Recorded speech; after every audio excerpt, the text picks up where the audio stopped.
Vérissure, le numéro 1 des alarmes en France. Rendez-vous sur vérissure.fr pour votre demande de devis gratuit. Vérissure présente. Sud Radio, parlons vrai chez Bourdin, 9h-10h, Jean-Jacques Bourdin. La colère gronde chez les agriculteurs, essayons de comprendre pourquoi. Les raisons de cette colère qui sont multiples. Des coûts de production insuffisants, des normes environnementales qui se superposent les unes sur les autres. Et puis, la vente, les prix de vente qui sont insuffisants. Bon. Il y a encore d'autres raisons. Pour parler de cette colère agricole, pour essayer de comprendre comment le gouvernement pourrait-il intervenir et améliorer les choses, eh bien nous avons plusieurs invités. Gabriel Dufour d'abord, qui est responsable communication d'Agridé. Agridé, c'est un think tank agricole, apolitique, je précise, et indépendant. C'est bien cela, hein ? Tout à fait. Bon, vous êtes apolitique et indépendante. Hein ? Absolument. Gabriel Dufour. Avec nous, en ligne, Lux Messart, qui est vice-président de la FNSEA, agriculture, élevage, polyculture, à Roy-Boissy, c'est dans l'Oise. Bonjour. Bonjour Jean-Jacques. Merci d'être avec nous. Et Étienne Fourmont, qui est agriculteur, éleveur de vaches laitières, à Virey en Champagne, c'est dans la Sarthe, auteur de Peace and Food aux éditions Hugo Doc. Bonjour. Bonjour à tous. Bien, merci tous les trois. Je suis très très heureux de vous avoir parce qu'on va essayer de comprendre ce qui se passe. La colère gronde donc dans les campagnes, c'est parti dans le sud-ouest. Est-ce que d'abord il y a une raison ? Pourquoi est-ce que cette colère est née dans le sud-ouest ? Alors, la colère des agriculteurs, elle n'est pas nouvelle. Non, elle n'est pas nouvelle. Non, ça fait un certain nombre d'années que les agriculteurs se plaignent de conditions de travail, conditions de rémunération, les normes, vous les avez citées, la surtransposition à la française. La France est championne du monde de la surtransposition, donc ce qui crée des normes européennes. Tout à fait, ce qui crée des distorsions de concurrence entre nos agriculteurs français et les agriculteurs des pays intracommunautaires ou extérieurs à l'UE. Donc ça crée un sentiment d'injustice puisque nous demandons aux agriculteurs et aux agricultrices en France de respecter des normes qui sont plus importantes que d'autres pays, alors que nous importons certains produits qui ne respectent pas ces normes. Donc parce qu'on importe beaucoup, il faut le savoir. Exactement. Et ça va plutôt dans le sens de l'augmentation des importations et de la mise à mal de notre souveraineté alimentaire, qui est notre capacité à choisir notre système alimentaire. Bien. Lux Messart, vous voulez ajouter quelque chose à ce que vient de dire Gabriel Dufour ? Oui, complètement. Ce mouvement, il date déjà depuis plusieurs années. À l'automne, ça a été ces panneaux retournés de tous les entrées des villes et de nos communes. Il y a plus de la moitié des panneaux français qui ont été retournés. Ça a amené énormément de soutien de la part de nos voisins, de la part des maires, des élus. Et finalement, les politiques n'ont pas écouté, n'ont pas entendu cette détresse. Et 3 mois après, on se retrouve notamment là sur la 64 à Toulouse, où des agriculteurs aujourd'hui utilisent des moyens un peu différents, qui marquent peut-être plus pour justement être entendus. Il y a besoin de retrouver ce sens, cette dignité, cette reconnaissance du métier. C'est un super métier que de se lever le matin. Je suis éleveur, vous l'avez dit. Travailler le matin pour nourrir les gens, mais il faut que derrière il y ait de la reconnaissance, qu'il y ait du revenu, vous l'avez dit, parce que s'il n'y a pas de revenu, derrière c'est pas comme ça qu'on va attirer les jeunes à faire ce métier, et que aujourd'hui il faut surtout que les politiques arrêtent de parler, il faut qu'ils agissent. Ce week-end on a entendu toute la classe politique dire on est d'accord avec vous. Hier on avait le ministre de l'économie qui dit je comprends et je suis d'accord avec le mal-être agricole. Le problème c'est qu'est-ce qu'on fait, comment on fait aujourd'hui, et nous on a des propositions concrètes à faire pour que ça cesse. Eh bien justement, vous avez raison de poser cette question, vous posez la bonne question, qu'est-ce qu'on fait ? Je suis comme vous, j'ai constaté toute la classe politique, j'avais encore Sandrine Rousseau ce matin qui disait je soutiens les agriculteurs, toute la classe politique soutient les agriculteurs, mais personne n'offre de solution, de vraies solutions. Personne. Je regardais les propositions des politiques de tous bords, ils sont devant la question agricole, ils sont sans solution. Et pourtant, en écoutant les agriculteurs, je suis sûr qu'il y a des solutions. Alors, la FNSEA, quelques mots. Lux Messart, la FNSEA, vous allez mener des actions toute la semaine, je vois, c'est ce qu'annonce votre président ? Tout à fait. On voit qu'aujourd'hui, alors il y a déjà eu beaucoup d'actions la semaine dernière dans l'ouest de la France, dans l'est. Là aujourd'hui, on s'aperçoit que beaucoup de départements vont mettre en place des actions parce qu'il y a besoin aujourd'hui. C'est qu'on transforme, c'est-à-dire que il faut qu'on passe des paroles aux actes. Ce soir, il y a un rendez-vous avec Gabriel Attal, mais ça suffira pas. C'est-à-dire que il y a besoin de choses très précises au niveau européen, au niveau français, et des éléments qui permettent aux gens de rentrer dans leur ferme avec finalement se dire cette fois-ci on va pas simplement se suffire de quelques paroles, on veut absolument que ça transpire. Mais Luc Smessard, disons clairement les choses. D'abord, il y a dans le monde agricole 3 syndicats et vous êtes profondément divisés, les 3 syndicats. La coordination rurale, la FNSEA qui est le premier et la Confédération paysanne. Alors disons clairement les choses. Vous avez oublié les jeunes agriculteurs. Oui, il y a aussi les jeunes agriculteurs. Oui, mais c'est un peu la FNSEA, les jeunes agriculteurs. Alors, quand on représente comme notre syndicat 55% aux dernières élections Chambre d'agriculture, un peu plus de 200 000 agriculteurs. Finalement, on représente quand même la grande majorité des agriculteurs. Dans beaucoup de départements, les autres syndicats sont peu présents, voire à la limite ne font même pas d'assemblée départementale chaque année. Donc, ce qui est important aujourd'hui, c'est d'entendre l'ensemble des agriculteurs et de se dire que ce malaise, finalement, se comporte nous. C'est de se dire qu'il faut que ce soit un métier qui soit viable et vivable. Quand je dis viable, c'est-à-dire le revenu. Il y a eu un travail de fait sur la loi Egalim pour qu'on puisse prendre en compte nos coûts de production. Mais on s'est aperçu encore la semaine dernière que la petite guerre entre la grande distribution et les industries agroalimentaires, c'est que la variable d'ajustement, qui sait qu'on va presser encore une deuxième fois le maillon faible, ça va encore être les agriculteurs. On l'a vu avec le lait. Je veux bien intervenir sur ce sujet-là, s'il vous plaît. Oui, Étienne Fourmont, vous allez intervenir, Terminez, Luc Smessard. J'allais vous donner la parole, Étienne Fourmont. Exactement, je termine simplement. Par exemple, on l'a vu sur le lait. Nous, on a pris en gros entre 20 et 25% de charges dues à l'inflation. C'est l'électricité, c'est le carburant qui coûte plus cher, c'est tous ces frais-là. Et aujourd'hui, on voudrait déjà nous faire baisser le litre de lait de 45 centimes à 40 centimes, 5 centimes de moins. Et on sait très bien que le consommateur, lui, il paiera toujours aussi cher. Bien sûr. Donc, c'est bien là où ça va pas, c'est la répartition au sein de la filière. Et donc, quelles que soient les filières aujourd'hui, j'allais dire la personne qui est présente en studio avec vous, Gabriel Dufour. C'est-à-dire qu'on continue à importer davantage, que ce soit en viande, on commence à importer en lait, on importe aujourd'hui aussi en céréales, alors que on est un grand pays agricole. Et je pense qu'on a cette richesse, cette diversité, et en plus de ça, elle est plutôt premium, elle est qualitative. Et c'est ça qu'on a besoin aujourd'hui d'entendre. Bien sûr. Alors, Étienne Fourmont, vous intervenez. Je rappelle que vous êtes agriculteur éleveur de vaches laitières à Viré-en-Champagne dans la Sarthe. Allez-y, qu'est-ce que vous aviez envie de dire? Je sens votre impatience, là. Non, mais je suis complètement d'accord avec ce que vient de dire Luc. Je pense que on a la chance en France, déjà d'avoir l'alimentation la plus durable du monde, ou une des alimentations les plus durables du monde. On a la chance d'avoir une diversité d'agriculteurs. Qui vont aller du bio conventionnel, du petit au plus conséquent, des techniques culturales innovantes. On a une agriculture formidable, donc il faut surtout pas qu'on oppose les modèles, il faut surtout pas qu'on oppose non plus les différents syndicats, parce que je pense que le combat il va être le même pour tout le monde. Alors il y en a qui sont plus ou moins engagés, mais on a tous envie de vivre dignement notre métier. Étienne Fourmont, je comprends très bien, mais moi j'ai des questions un peu iconoclastes à vous poser. D'abord, est-ce que l'agriculture et les syndicats sont infiltrés par les partis politiques? Non, honnêtement, je pense pas. Luc Smessard, vous dites non, Étienne Fourmont. Luc Smessard, oui ou non? Je peux vous dire clairement non, puisque on voit bien que cette volonté de rattraper par tel ou tel parti ne fonctionne pas, parce que les agriculteurs sont des gens qui sont plein de bon sens. Alors, Étienne Fourmont, je reviens vers vous. Il y a des agriculteurs qui gagnent bien leur vie, des agriculteurs qui gagnent mal leur vie, très mal leur vie. Étienne Fourmont, vous êtes un agriculteur, vous gagnez bien votre vie et vous l'assumez.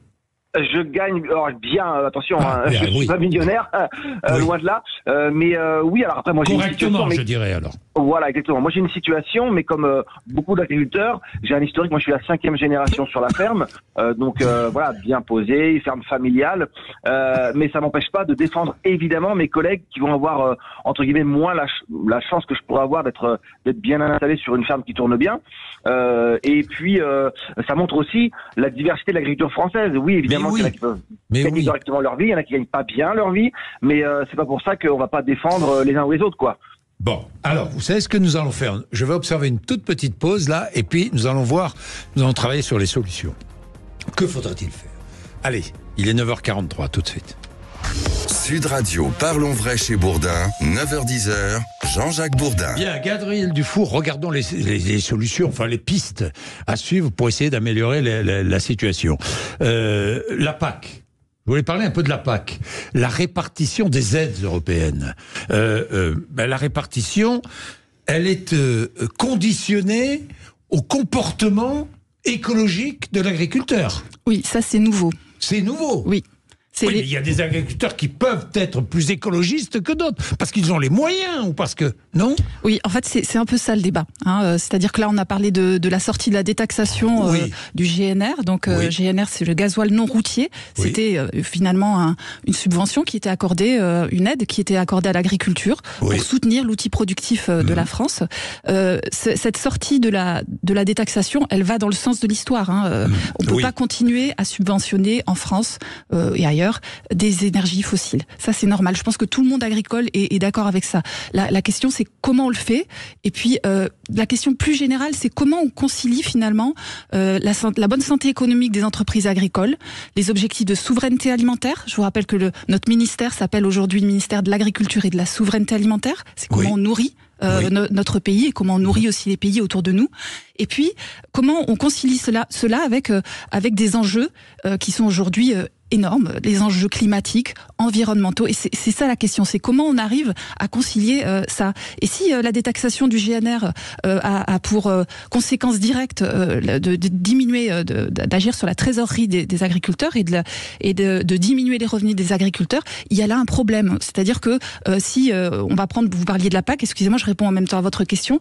Dans la PAC, donc qui est entrée en vigueur l'année dernière, il y a une éco-conditionnalité, vous l'avez dit, notamment sur des surfaces non productives. C'est le retour de la jachère. Donc jachère, qui est, vous avez en fonction de deux options, je ne vais pas rentrer dans le détail, mais avec un minimum de 3%, voire 4% de jachère pour les agriculteurs. Ce sont des surfaces. L'obligation de laisser des terres en jachère. Exactement. Cet objectif est là pour servir l'objectif de biodiversité du Green Deal, qui est la politique européenne. Donc, mais la conséquence de ça, c'est une perte sèche pour les agriculteurs sur leur production, leur gain. Évidemment. Voilà. Lux Messart, que pensez-vous de ce que vient de dire Gabriel Dufour? Ce que dit Gabriel Dufour a raison dans le sens où le Green Deal, c'est la décroissance, c'est l'idéologie de hauts fonctionnaires il y a énormément de militantisme derrière qui promeut la décroissance et que on le voit bien, c'est que aujourd'hui les 4% de non-production, ça nous grève notre compétitivité. Moi, vous savez, si j'ai 60 hectares à peu près de grande culture, sur lequel si je fais 4 hectares de plus, sur 100 hectares, j'en fais 4 de plus, c'est ce qui me permet justement, parce que ça me coûte beaucoup moins cher à produire, ces 4 derniers pourcents. Et pendant ce temps-là, ce qu'on va continuer, c'est à importer encore plus. Donc, alors, par contre, et dans cette PAC, on nous demande toujours plus en termes d'écologie. On peut faire des choses, mais il faut surtout, c'est que la PAC, elle soit cohérente et qu'aujourd'hui, elle n'est pas cohérente avec le changement climatique. Elle nous impose des dates de récolte, elle nous impose des dates de semis de couverts en interculture l'hiver, et ça c'est une bonne chose, mais quand par exemple il a plu comme cet hiver dans le Nord-Pas-de-Calais, dans les Hauts-de-France, on peut pas faire, et quand on peut pas faire, on se met en risque parce que de contrôle et que de perdre 3, 4, 5% de la PAC. Donc c'est ça aujourd'hui qui va pas, c'est ramener du bon sens à toute cette réglementation, qu'elle soit européenne ou qu'elle soit française. Vous parliez de solutions, c'est simple, pour 2024, que la France aille demander, qu'elle mette en place la non-mise en jachère des 4%. Ça nous permettra aussi à nous, en tant qu'éleveurs, d'être autonomes sur notre exploitation plutôt que d'aller acheter de l'aliment sur lequel ça va coûter plus cher à produire et en même temps on n'aura pas la même traçabilité. Vous êtes d'accord, Étienne Fourmont ? C'est tout le paradoxe en gros, c'est-à-dire que on nous demande d'être les meilleurs du monde, on est certainement les meilleurs du monde et je suis très fier d'être un agriculteur en France aujourd'hui qui fait une des meilleures alimentations du monde. Le problème c'est que si j'arrive pas à en vivre et que si on importe d'aujourd'hui la nourriture de l'étranger qui respecte même pas nos normes à nous qu'on nous impose, honnêtement je ne vois pas l'intérêt d'être bon si c'est pour mettre la sécurité alimentaire de la France dans la main d'autres agriculteurs. Le système est absurde. Mais oui. Mais oui, parce que on nous impose des règles. Alors le changement climatique, j'en suis conscient, je le vois sur ma ferme tous les jours. Il y a aucun doute là-dessus. On fait des efforts, on s'adapte avec des nouvelles techniques culturelles, avec des nouvelles façons d'élever les animaux aussi. On va s'adapter, il n'y a pas de souci. Mais il faut nous donner le temps et les moyens de s'adapter au changement climatique. Et ces moyens-là, il faut qu'ils assurent la sécurité après alimentaire du pays. Mais si on veut être les plus beaux du monde, les plus verts du monde, et qu'on apporte notre nourriture de l'étranger, ça n'aura absolument aucun intérêt. Aucun intérêt, qu'est-ce que vous voulez dire ? Ajoutez.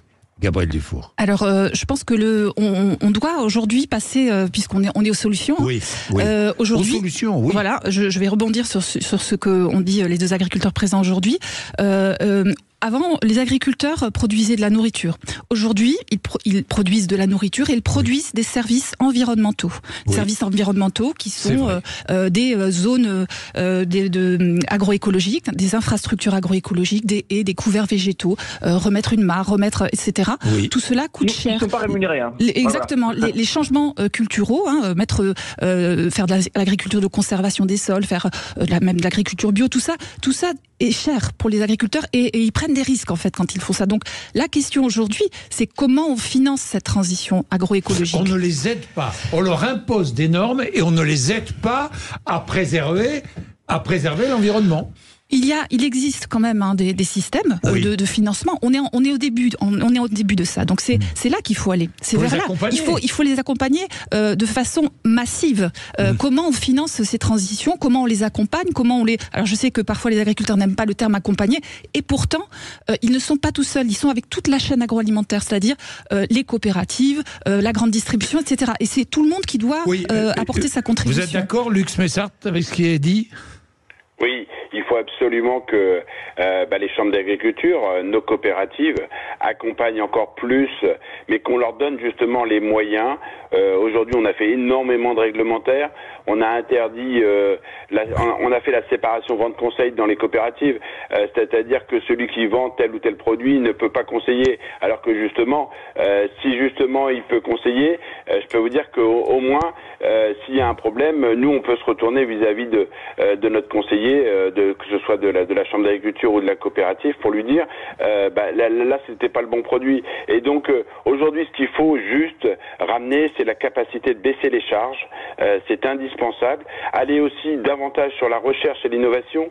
On le voit bien qu'aujourd'hui, l'INRAE n'est pas forcément dans cette recherche d'innovation, de trouver les bonnes semences au bon endroit, justement adaptées face à ce changement climatique, qui permettent aussi de réduire les produits phytosanitaires, qui permet d'optimiser les apports d'engrais. Donc c'est tous ces éléments-là qu'on a besoin. Sur les charges de main-d'œuvre, aujourd'hui, on paye des charges qui sont quand même très élevées par rapport à nos voisins européens.